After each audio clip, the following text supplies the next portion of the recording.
সম্প্রতি আমাদের সংসদে একটি চমকপ্রদ ঘটনা ঘটে যেতে আমরা দেখেছি যে বিএনপি নেতা ফজলুর রহমান তিনি জামায়াতকে তুলোধনা করতে আমরা দেখেছি।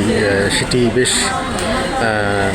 দেখার মতো করে সমস্ত জাতি ভালোভাবে লক্ষ্য করেছেন। বিএনপি নেতা একেবারে জামায়াতকে তুলোধনা করে ছেড়েছেন।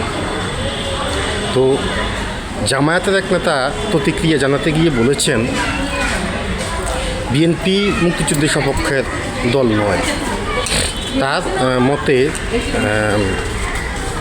1971 যখন মুক্তিযুদ্ধ হয় তখন বিএনপির জন্মই হয়নি। বিএনপির জন্ম হয়েছিল 1978 সনের 1 সেপ্টেম্বরে। তো তিনি প্রশ্ন রেখেছেন, যার জন্ম 1978 সনের 1 সেপ্টেম্বরে, তার সেই দলটি কিভাবে মুক্তিযুদ্ধের সপক্ষের সংগঠন হয়ে থাকে। তো বিএনপি মুক্তিযুদ্ধের সপক্ষের সংগঠন কিনা সেই প্রশ্নের জবাব বিএনপির বন্ধুরাই দেবেন। সে বিষয়ে আমার আলোচনার দরকার নেই। আমি যে বিষয়টি প্রশ্ন রাখতে চাই, তাহলে মুক্তিযুদ্ধের সপক্ষে দল কি?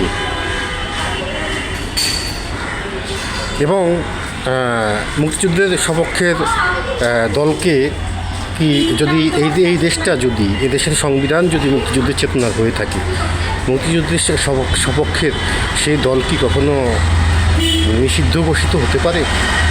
সেই দলের নেতা কর্মীদের উপর এমন জেল জুলুম নিপীড়ন কীভাবে সম্ভব, কীভাবে হতে পারে?